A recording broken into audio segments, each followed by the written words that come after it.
पाकिस्तान के पहला कानून मंत्री जोगिंद्र नाथ मंडल ने अपने पैरों पर कैसे कुल्हाड़ी मारा था और पाकिस्तान के लोग, पाकिस्तान के प्रधानमंत्री मोहम्मद अली जिन्ना ने जोगिंद्र नाथ मंडल को कैसे धोखा दिया था।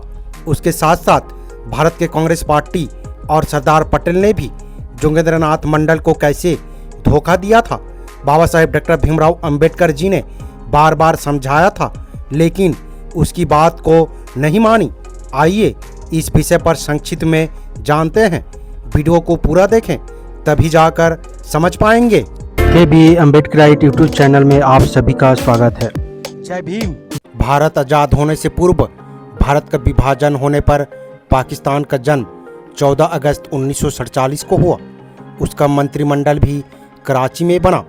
उस मंत्रिमंडल में जोगिंद्र नाथ मंडल को भी मंत्री बनाया गया था। बाबा साहेब ने जो भविष्यवाणी की थी वह सब सच हो रही थी। जो हिंदू पाकिस्तान में रह गए थे उन्हें जोर जबरदस्ती से मुसलमान बनाया जा रहा था। उनकी पत्नियों को भी अदला बदली दूरों से जारी थी। खासकर अछूतों के साथ अमानवीय अन्याय अत्याचार किए जा रहे थे। उनको याद करने पर हमारे रोंगटे खड़े हो जाते हैं।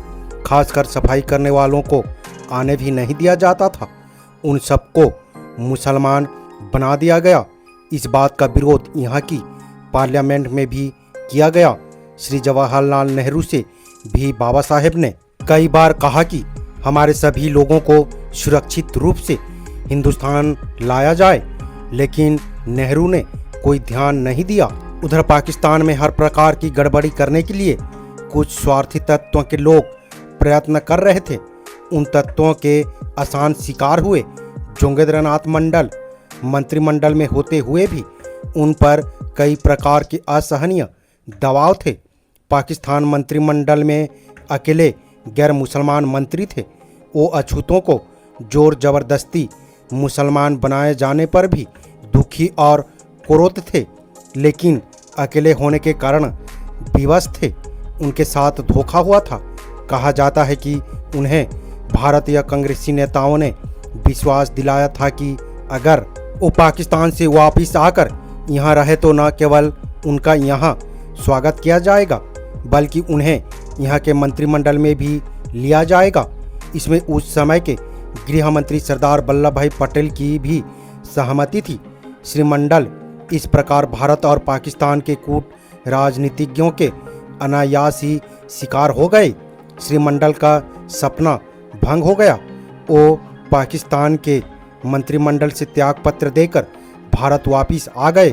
उनके इस प्रकार आने से पाकिस्तान को अंदरूनी परिस्थितियों का पर्दाफाश हो गया। ऐसा भी सुना गया कि अगर मंडल पाकिस्तान से पलायन करके भारत नहीं आते तो उनको समाप्त भी किया जा सकता था। जोगिंद्र नाथ मंडल बचकर भारत तो आ गए, लेकिन उनका राजनीतिक जीवन हमेशा के लिए समाप्त हो गया। जोगिंद्र नाथ मंडल का विचार था कि भारत में कांग्रेसी नेता उनका मान सम्मान करेंगे, लेकिन उनका सारा सपना भंग हो गया था। वो बाबा साहेब से मिलने आए। दोनों में बातें हुई। बहुत विचार विमर्श करने के बाद उन्हें बाबा साहेब का मार्ग ही हितकर लगा, लेकिन उनके सामने भारत की नागरिकता पाने का भी प्रश्न था। हिंदू राजनीतिज्ञों का मन कुछ और ही था।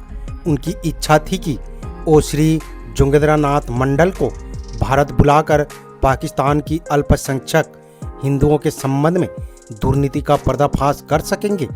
इस प्रकार उनकी इच्छा की पूर्ति तो हुई, लेकिन उन्होंने उसके लिए पाकिस्तान के एक मंत्री को अपनी चाल में फंसाकर उनके राजनीतिज्ञ जीवन को समाप्त कर दिया।